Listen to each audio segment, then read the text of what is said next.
Hello, good evening and welcome to Joy News Prime. We're coming to you live from our studios here at Kukumlevni. We're live on DSTV channel 421, GoTV channel 125 across all our social media handles. We're Joy News on TV. Well, tonight, emotional lands minister orders the immediate revocation of mining licenses of Akonta Mining Ltd over allegations of Galamsey and selling concessions of forest reserves to illegal miners. Light of the overwhelming evidence, I have authorized the Minerals Commission to immediately take steps to revoke the lease of Akonta Mining with immediate effect. We'll tell you why the lands minister wept uncontrollably tonight on Joy News Prime. Also tonight, the Ghana Armed Forces arrest a suspected gunman and retrieve weapons plus ammunition during a search operation at Binduri. We have details as security agencies step up efforts to quell renewed clashes in the area. Also tonight, tributes continues to pour in barely 24 hours after the Vatican announced the passing of Pope Francis, with the latest being President John Dramani Mahama, describing him as a man of passion and humility.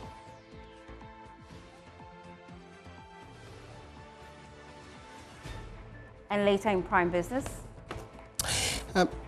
Ghana has been advised to keep an eye on higher inflation and debt sustainability. We'd also hear from Lord Mensah, who says that Ghana should make commitment control compliance league table public. We have details of this coming up within the next 60 minutes. My name is Faustina Saf. It's a good time to take a seat and please be my guest.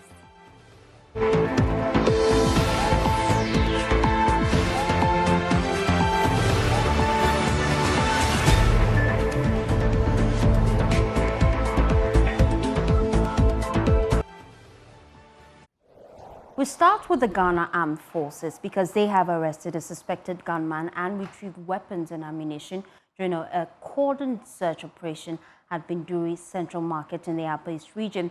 The operation, carried out in the early hours of Monday, April 21st, 2025, followed reports of sporadic gunfire in the area. Now, according to a statement from the GAF, troops from the 11 Mechanized Battalion and the Joint Task Force, with the support from the Ghana Police Service, cordoned off the area and conducted a thorough search. During the operation, the team discovered and retrieved an AK-47 rifle, a G3 rifle, an empty M16 magazine, 370 rounds of M16 and AK-47 ammunition, and 128 rounds of G3 ammunition. While the arrested individual has since been handed over to the police for further investigation. And on your screens now is the statement from the Ghana Armed Forces, and it reads the first paragraph: the Ghana Armed Forces, in its effort to assist the civil authorities to maintain law and order in Boku and its environs, has intensified operations in response to ongoing clashes and intermittent gunfire in the area. As part of these efforts, the troops have conducted a series of cordon and search operations aimed at restoring calm and enhancing security. In the early hours of Monday, which is the 21st of April 2025, troops deployed at Binduri heard sporadic gunshots coming from the Binduri Central Market area. Personnel swiftly moved to the location, cordoned off the area, and a combined team from the 11 Mechanized Battalion and the Joint Task Force, supported by the police, proceeded to conduct detailed search operations to identify and apprehend those involved. Now, during the operation, one suspected gunman was arrested and handed over to the police. Items retrieved during the search included and we have already gone through this slide, and so this is basically some of the highlights of it. And then some of the weapons that they have retrieved, according to them, includes AK-47 rifle as well as ammunitions as well. And they have cordoned off the area just to ensure that they bring back stability in the area. In that statement, they go on to state that they're working with other security agencies to restore peace in the area. Away from that, tributes continue to pour in barely 24 hours after the Vatican announced the passing of Pope Francis, with the latest being former President former Vice President, I beg your pardon, Dr. Mahmoud Bawumia, as well as the President himself, John Dramani Mahama, who described him as a man of deep compassion and humility. Now, Catholics around the world are mourning the death of the 266th Pope, who passed away earlier today after battling pneumonia. Now, just yesterday, he led Easter Mass at the Vatican, marking his first public appearance. But who was Pope Francis? If you're wondering, Hannah Adami has all the answers in this report. He was at the Vatican's St. Peter's Square Sunday for Easter Mass, and these were perhaps his last words to the excited worshippers who were surprised by his appearance. According to the Vatican, the Pope, born Jorge Mario Bergoglio, died at 7:35 a.m. Monday at age 88. The eldest of 5 children worked as a nightclub bouncer and floor sweeper before graduating as a chemist. He also enjoyed tango dancing and became a supporter of his local football club, San Lorenzo. Elected on the 13th of March 2023, the ascension of Pope Francis to the papacy heralded many firsts. The 266th Pope was the first Latin American leader of the Roman Catholic Church. His election surprised many church watchers who had seen the cleric, known for his concern for the poor, as an outsider. Some unforgettable memories of the Pope will include how he championed the rights of immigrants and the poor. In his sermons, he called for social inclusion and criticized governments that failed to pay attention to the poorest in society. Shortly after becoming Pope in the year 2013, the Pope took part in an anti-abortion march in Rome, calling for the rights of the unborn from the moment of conception. He also asked the Church to welcome people regardless of their sexual orientation, but insisted gay adoption was a form of discrimination against children.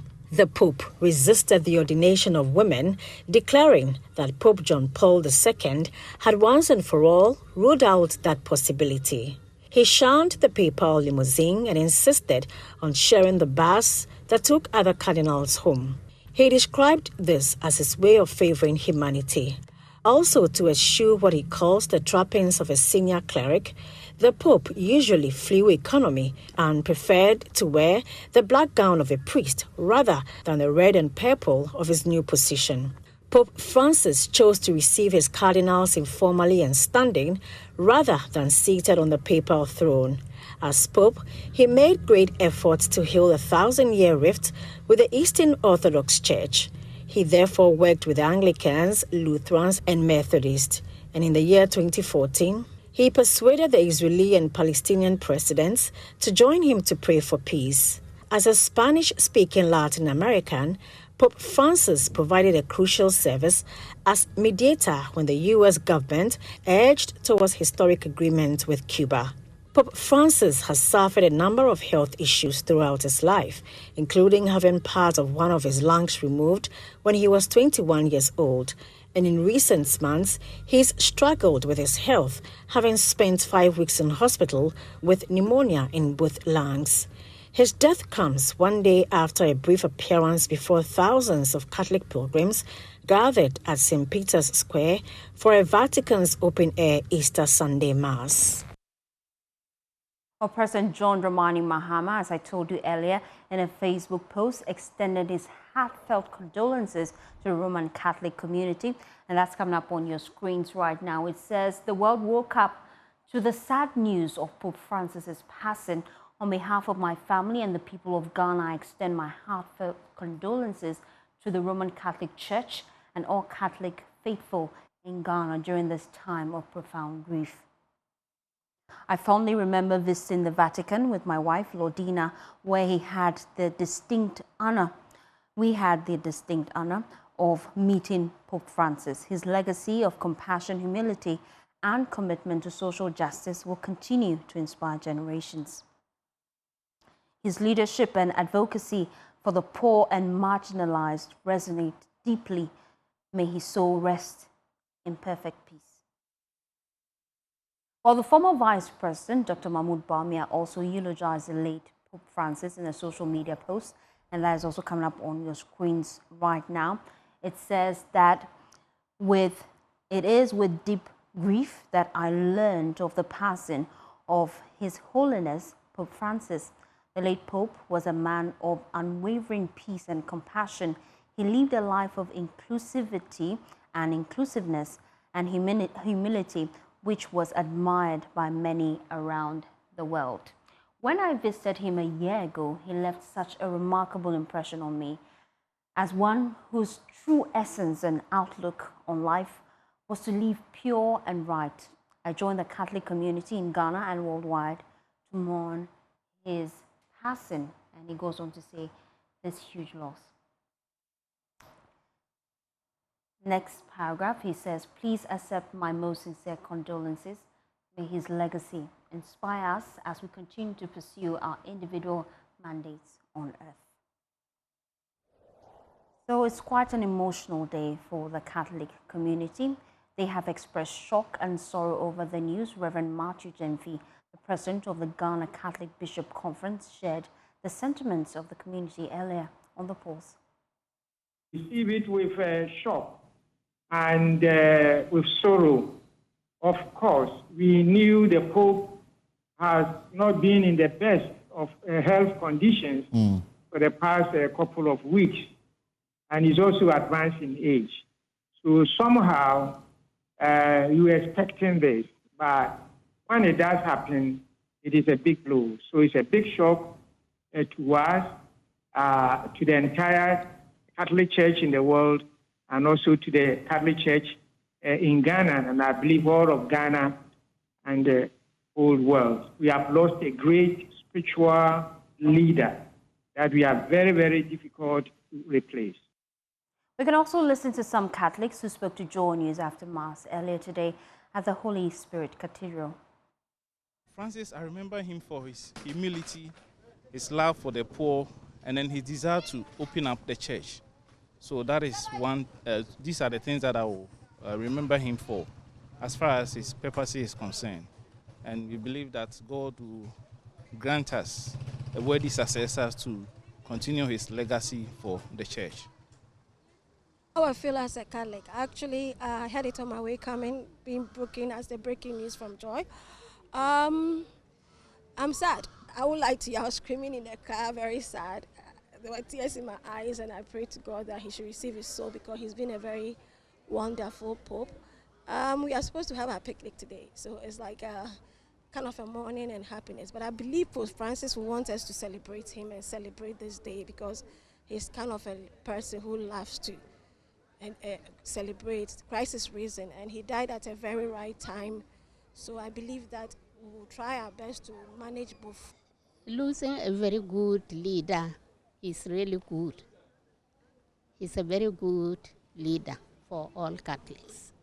He doesn't discriminate that this section is this or that. And when it is necessary for all of us Catholics to pray for something, he will come out openly and say it. He's a good leader. I just felt that I've lost something, but I don't know what it is. I'm yet to find out, but I'm hurt in a way. I'm hurt. Meanwhile, shortly after the Pope's burial, senior cardinals will gather in conclave to elect a new leader for the Catholic Church. Already, a few names are making rounds, including a Ghanaian. Well, coming up on your screens now is a list of individuals that may be next in line to take up that role as the Pope. Now, should he be elected, he would be the first Black Pope. I'm talking about Cardinal Turkson. He's 76 years old. He is a Ghanaian, and he's a former Bishop of Cape Coast and also peace envoy to South Sudan. We also have Louis Tago. He is 67 years. He's the former Archbishop of Manila, and he would be the first Asian Pope should he be elected to take up that role. And we're looking forward to how that will pan out. And once the burial is over, they will go into conclave and then decide who exactly would be the next Pope. Now, he has views when it comes to gayism He feels the Catholic Church has been harsh towards gays and divorced couples. And then we also have Pietro Parolin. He's 70 years old. He is the Cardinal Secretary of the State to the Pope, and he is strongly against same-sex marriage. Another name that has popped up strongly is Peter Edo. He is 72 years old, Archbishop of Esztergom, Budapest.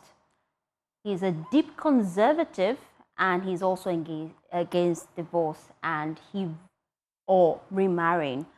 And that is something that will pop up when there's to decide who exactly would steer the affairs of the Catholic community, what exactly they stand for, and what exactly they'll be looking to introduce. Now, we also have Jose Tolentino. He is 59 years old. He's the youngest candidate on board. He's Portuguese, and he's a former archbishop as well.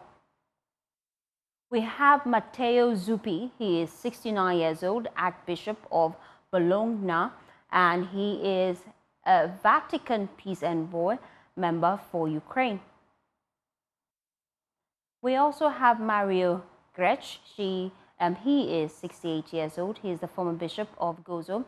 He is Secretary General for the Synod of Bishop, and he's seen as, quote, sometimes or something of a traditionalist, and that's how people perceive him to be. Now, this is the second black man on the list. Should he be elected, he would become the first black pope, Robert Sarah. He is 79 years old. He is the oldest candidate. He was born in French Guinea. Well, away from that, the Minister for Lands and Natural Resources, Emmanuel Amakofi-Boa, has ordered an immediate revocation of the mining license of Akonta Mining Company Ltd. Now, this follows a series of allegations of the company's involvement in illegal mining activities and a breach of mining regulations. Addressing a press conference, the Lands Minister revealed that Akonta Mining is not only engaged in illegal mining, it is also selling concessions in the Aboy forest to illegal miners for 300,000 cedis, and sometimes in exchange for gold royalties. Well, there's more in this report by James Aveji. It could even open the presser. The Lands Minister, Emmanuel Amakofi-Boa, broke down after watching a clip of the devastation caused to rivers and forest reserves by Galamsey activities. He says he's overwhelmed by the level of destruction meted on the environment by these illegal miners. I was emotional. I couldn't, I've watched that video after the operations. I watched that video, and every time I watch it, I get emotional because I cannot believe that we have Ghanaian citizens that would decide that this is how they are going to make money. And I believe every Ghanaian should be emotional as I am. I was trying to avoid it. Giving details on the findings by the ministry, he said Akonta Mining Company is not only engaging in Galamsey activities, but also selling concession in the Aboy forest to illegal miners for money and gold. This company has not only trespassed into protected reserves, but has become a criminal syndicate, selling assets of the Aboy Forest Reserve to illegal miners for a staggering 300,000 Ghana cedi per concession. One representative of Akonta Mining,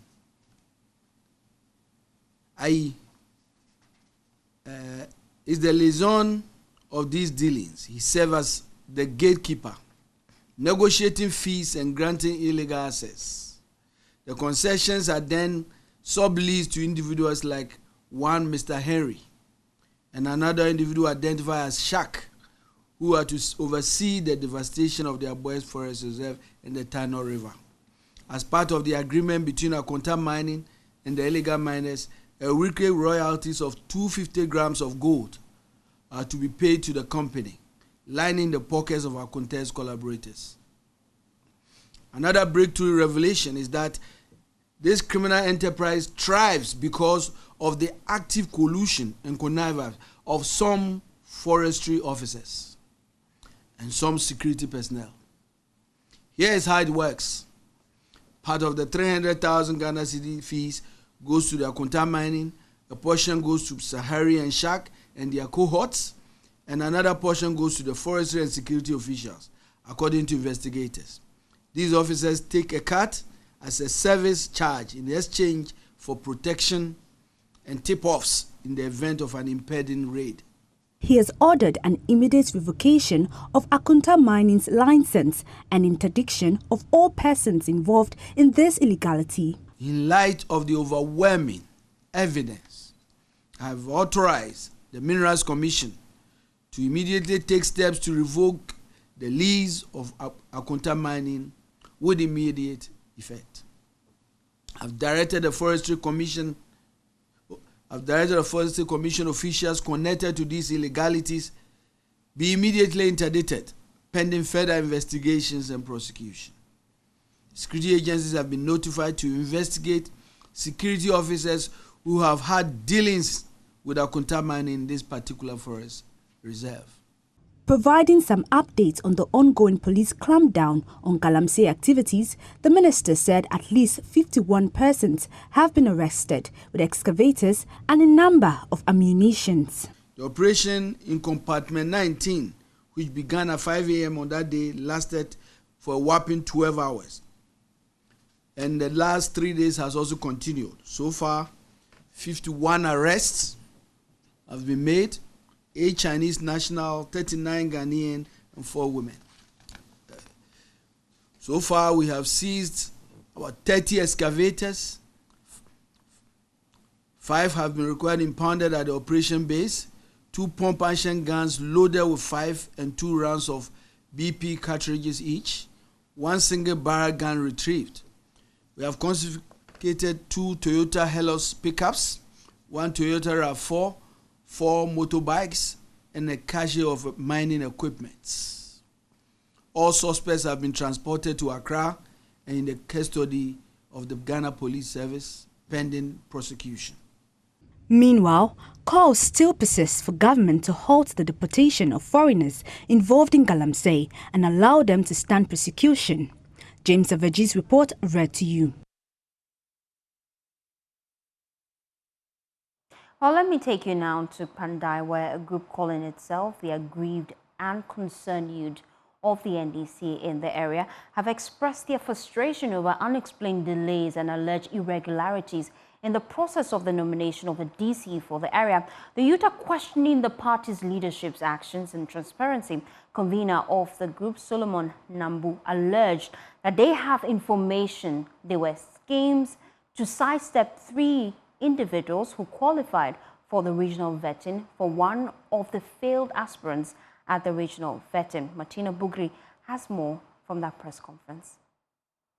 15 candidates were vetted at the regional level with the following 3: Young Sapaku Robert, David Mensah Jampa, and Weja Gideon, being shortlisted to proceed to the national level.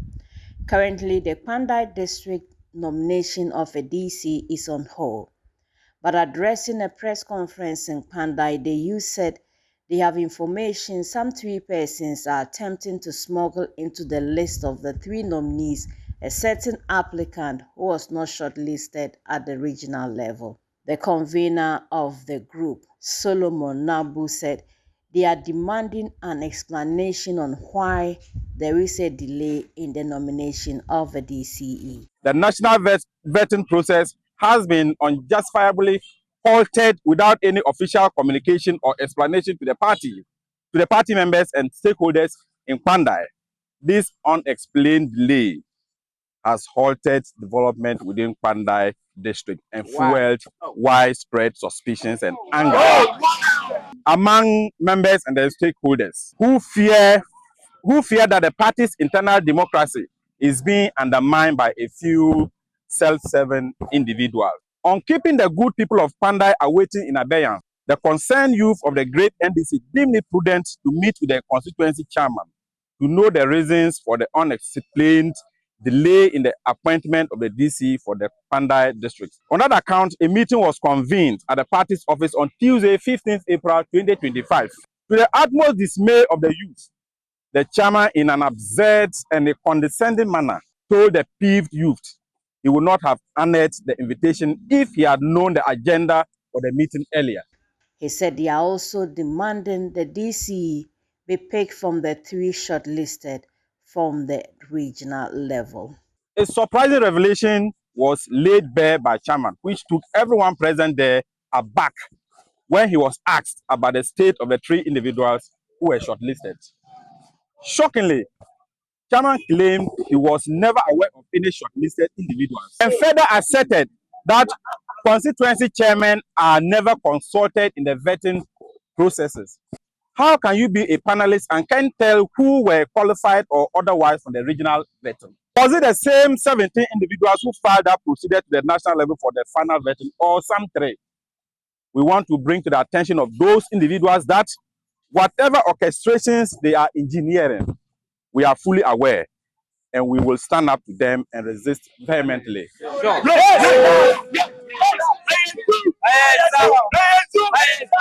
We are not cowards. The intel we have suggests that these persons are attempting to smuggle into the list of the 3 nominees a certain applicant who was not shortlisted at the regional level during the vetting process. They are all They are doing this simply because that person is the weakest. He easily yields to pressure. Yes, exactly. He's unprincipled and can easily be manipulated by them. Yes. Embodied with these traits, they feel he is the best person they can use as a conduit for their selfish and parochial gains. Yes. We won't sit aloof. Let's head now to the Volta region. This year's Akonta Mining Festival featured vibrant cultural displays, spiritual ceremony, and a renewed appeal for government intervention to critical development needs within the community. There's more in this report by Ivy Setoji. The Dufia Tobi Klu Abuja Mega Riseke said, while the festival is deeply spiritual, centered on renewing vows to God and seeking blessings, it is also used to celebrate a major milestone in the development. The purpose of today's meeting was actually a religious purpose. It's an occasion on which we renew our vows to the God that we worship, and then to ask for our blessings through the coming year. The projects that we do, the one we commissioned today was the Vocational Training Center. And this is kind of a project that we feel will equip the youth to have a vocation, especially those who were not privileged enough. The community commissioned a newly built Vocational Training Center and also cast saw for the construction of a hostel facility that will house apprentices from far and near. Speaking during the Grand Durbar of the festival, Sami Davo, secretary to the Akonta Shrine, used the occasion to appeal to the government to come to the aid of the community, which continues to suffer from decades of infrastructure neglect, especially roads. We are doing our best here, but we find ourselves hopeless when it comes to begging government to support us. Our requests are as follows. 1. Construction of the Akachi Abnormal Road, awarded earlier by NDC government but abandoned by MPP government when they took over. 2. Roofing of our junior high school block, a story building, awarded to a contractor over 15 years but abandoned, and the roofing recently destroyed in a rainstorm. 3. Support the expansion of our vocational center to cater for more youth from the Akachi South municipality and beyond. Nugogba Kofi Davo is the chief priest of Akonta Mining Shrine. Tọ́gbé àfọ́tọ̀kú súnmọ́ ó tura ní atọ́pọ́tótó lọ́fíìsì lọ́lẹ́ àbí lọ́lọ́ ngaba yi ije netiro alaba ne blomna ni ba na nya pato kuru vi alaba na wo ko ba o me ya nya tafe ado pato ko. The first Deputy Speaker of Parliament and MP for Akati South, Honorable Bernard Ahiafo, lamented on the abandonment of road projects awarded by the previous NDC administration before 2016, noting that after the NDC lost power, the contractor deserted the site and withdrew all machinery. You realize that we commissioned a vocational training center geared towards training the dressmakers and hairdressers and tailors. We commissioned, it was a self-help project. Now we cut a sword for a construction of a dormitory for that particular vocational institute. It is also a self-help project. And when we were in power, in 2016, we have awarded 3 major roads. The one from Agbagbakoko through Dagwamate is the one that benefits them. But unfortunately, when we lost power, these road projects were abandoned, totally abandoned. There hasn't been anything done about the road.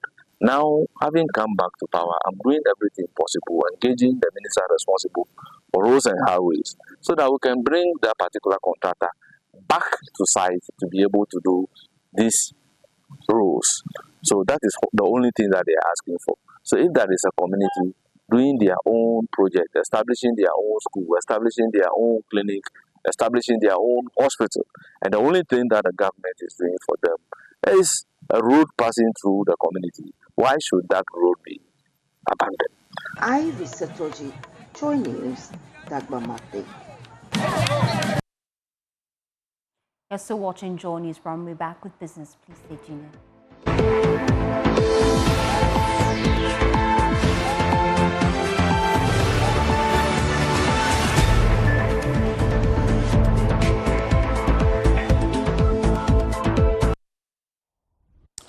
Hello and welcome to the business segment on Joy News Prime. My name is Clinton Yeboah. In our first story, the Managing Director of the International Monetary Fund, Kristalina Georgieva, is urging central banks to keep an eagle eye on the data, including higher inflation expectations. According to her, strong regulation and supervision remain essential to keep banks safe, adding rising risk from non-banks must be monitored and contained. The following report has more. Speaking ahead of the World Bank IMF spring meetings, which opened today in Washington, USA, Madame Georgieva said that to protect price stability, monetary policy must remain agile and credible, supported by a strong commitment to central bank independence. Her speech is also coming amid the U.S. tariff war with the global economy. According to her, emerging market economies should preserve exchange rate flexibility as a shock absorber, urging policymakers to look to the IMF's integrated policy framework for insight on how and when temporary measures may be warranted. She stated that tighter budget constraints will entail difficult choices everywhere, but not as much as in low-income countries. Away from that, economist Professor Lord Mensah has urged the Ministry of Finance to make its planned Public Financial Management Commitment Control Compliance League table public. The Finance Ministry explained that the initiative is aimed at promoting transparency and accountability by ranking ministries, departments and agencies based on their compliance with expenditure monitoring and commitment control measures. However, Professor Mensah wants the league to be published on the website of the ministry to ensure total transparency. Matter of being open. I mean, transparency is about making sure that everybody is aware of what is happening. I mean, I will not be surprised to see as part of the implementation kind of electronic, dashboard that will appear to almost everyone to know exactly, his or her position when it comes to public financial management. And so it has to do with, the kind of staff that the minister is going to employ to work to work by the desk, and then the skills that they have. If they have very good skills, I tell you, the MDAs are going to, buy into it, and possibly when it is published, they will accept it. And that's the most important thing. If you have a system and the system is open, I think the acceptance will not be much of a problem. That'll be all for the business. For more business news, log on to myjoyonline/business. Up next is sports. Please stay.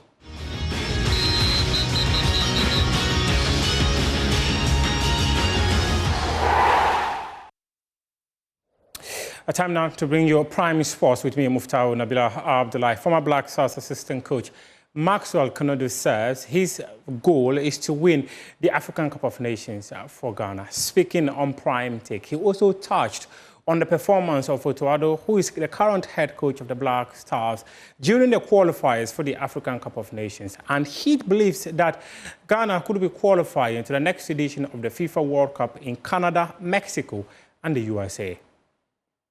AFCON for Ghana, that is what I think we are dying to achieve, to win the AFCON for Ghana. You want to win the AFCON for Ghana as a head coach of the team? Whatever, even as an assistant, I don't mind. I just want to win the AFCON for Ghana. But you've been there twice already, as an assistant, twice already. People will say, like, is it only Maxwell who can be assistant coach? Even when you were coming for a second time. No, this time around, not as an assistant anyway. You want to be the but one day. Not today. I'm not saying it now or one day. What is your assessment of Otuado, head coach of the Black Stars? Failed to qualify the was it disappointing that he failed to qualify? Otto has done well. Otto has done well. Not because he won these 2 matches. That's not what I'm talking about. You know, for a coach to go through what he went through, he has really done well. For failing to qualify to the AFCON, he has done well. No, Coach Van. you don't understand. You know, that position is not easy. It's not easy. You know, Black Star is not about your coaching methodologies and all that. No, it's about taking decisions for the country. It's about decision making. I'm telling you, how many days do you even have to train these already fit players who are coming from Europe?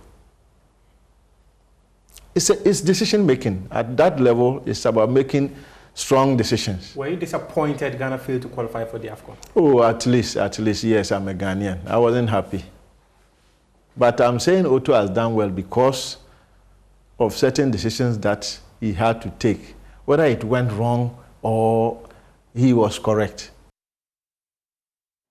And Kumasi Asante Kotoko, for the second time, have parted company with head coach Prosper Nate Ogum. With just 6 games to end the ongoing Ghana Premier League, the Porcupine Warriors, in a statement released this afternoon, said that the decision was reached following a constructive discussions between management and Prosper Nate Ogum. And they said that there's a shared understanding that it is in the best interest of the club for the 2 parties to go their separate ways.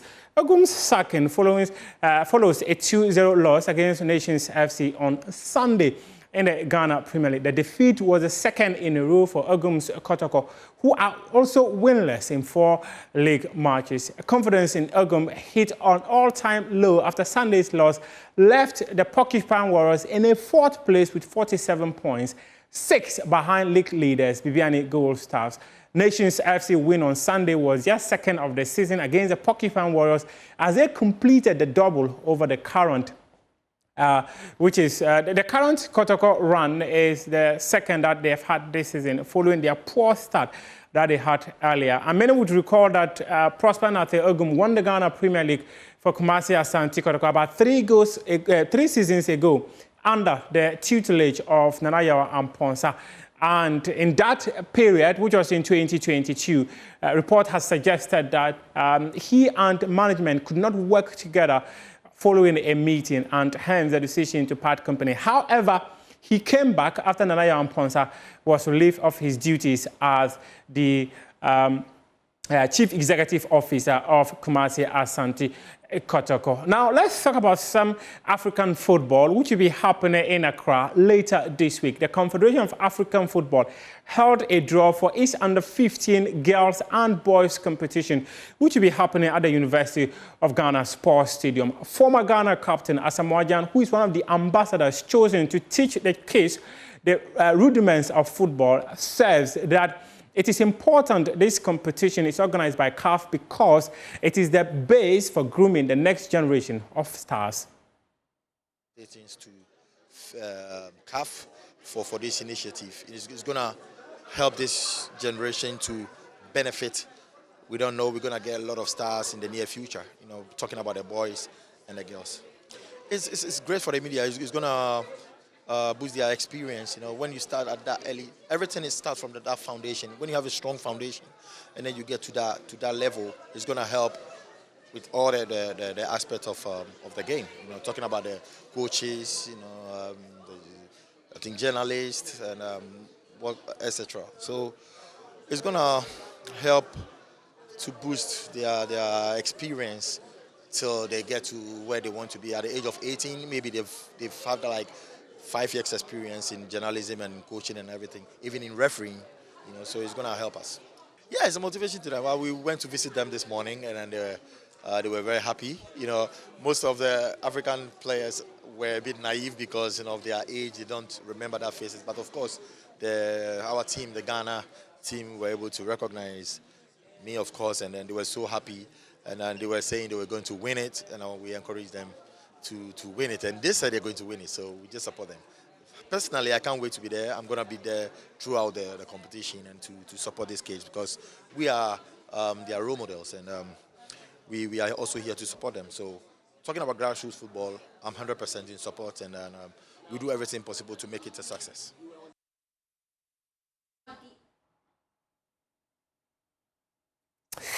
Meanwhile, in the Italian Serie A, all matches have been postponed indefinitely following the demise of Pope Francis at the age of 88. A statement was read earlier today announcing that all matches in Italy have been called off until further notice. That's how we wrap up sports here with me, Muftawa Nabila Abdullah. However, Faustina Safo is standing by with the rest of the news.